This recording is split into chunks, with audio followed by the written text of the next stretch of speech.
don't be so codependent that you settle for a situation where somebody's treating you any kind of way just based off the notion of not wanting to be alone. Like, being alone is okay. There's peace in solitude. It's being alone is something that sometimes you have to adjust to, because in life, like, everybody's upbringing is different. Everybody navigates through life differently. But like, I know what it's like when you're used to a person, or you're used to like a certain situation, and then all of a sudden like your world is just kind of flipped upside down and you have to like readjust to your new normal. But I just wanted to say that like things get better. You just have to continue pushing forward, rediscover yourself, find new hobbies, find things you can do, like really tap into your inner child. One thing that I did during my really isolated season is I started rollerblading. I started just getting outside, getting in nature. Make a goal for yourself, whether it be to be more fit. You know, that's what I did. I felt like just in my isolation, at first I leaned towards food for comfort, and then I've been getting my life back in order. So I have lost 30 pounds of that weight that has been on me, and I just really feel like a new person, and I feel good. I feel like I can breathe better. I feel like I can move better. I feel like I can be me. I can walk in my purpose. I can go after what is for me in life. It's not about the weight, but I was weighed down and I feel better now. So it's like, see what ways you can better yourself, better your health.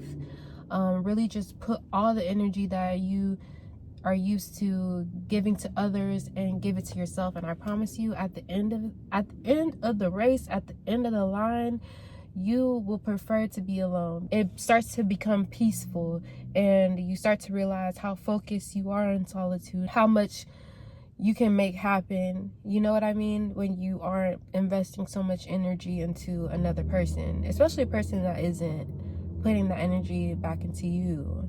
Like, it's a non-reciprocal relationship. So yeah, I just kind of wanted to talk about that, because I know a lot of people will just tolerate things just based off the fact that they don't want to be alone. But it's okay. Like, it might be scary at first. It might be scary. I remember feeling like, dang, I'm so alone. I had to let go of like certain relationships. You know that prayer, like when you pray for God to remove all negativity, replace it with positivity, remove all the people in your life that aren't for you, those prayers will literally leave you alone. And that's where I was for a good 3 years. I didn't have anyone.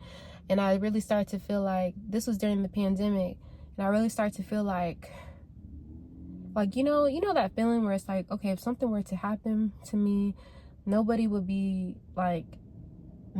come looking, or nobody would know to look, or the feeling of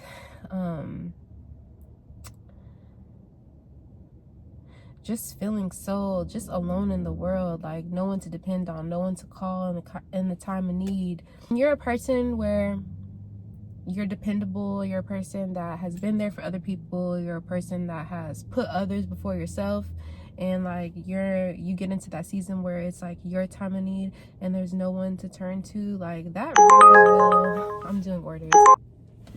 Anyways, that really will impact the way that you view the world and the way that you view relationships. That's kind of where I'm at. And it's like, a lot of people out here are really self-seeking. Like, they look for what benefits them. It's usually a lot of take, and not enough give. So it's like, you kind of get to a place where it's like, what's the point? Like, you kind of get to a point where you're like, why do I keep giving? Like, you don't want to give anymore. You start to want to be selfish with yourself, the way that people have been selfish with you. Not to say that I'm not willing to like help a person in need, but like the season of isolation, the season of going within will teach you to put yourself first. Like, don't sabotage yourself to put somebody in a better situation. Quality is better than quantity. Like, it really doesn't matter. Like, I know there's a lot of people, like, you might be watching right now and not have one friend in the world, and I know how you feel trust me, I know how you feel, but just know that like you have peace in your life, and there's a lot of people who will wish and would love to be like in the position that you're in, having peace. Might feel like loneliness, but like, would you rather feel lonely or come home to toxic arguments every day, or come home to somebody who doesn't have the best intentions for you? Like, do not allow yourself to be in that position. Don't accept counterfeit company just for the sake of having company. Like, go for who is for you. And if you don't have that person who's for you, just know they'll come. Like, this is just your season to be with God and to be in the presence of the Lord. That's how I see it. Yeah, but at the end of the day, never lose yourself.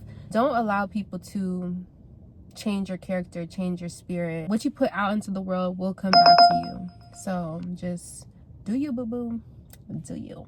I wanted to add one little nugget, and I wanted to say that the person who ends up alone isn't always the toxic one. The person who ends up alone can sometimes be the green flag, that they are willing to choose what's best for them, and usually they're real people who are a little bit more, with a little bit firmer boundaries, and that's okay. Like, that's okay.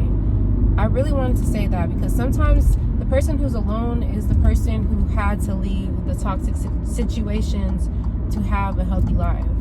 So yeah, that's my little spiel. I don't know why that's on my heart, but I do hope it helps someone.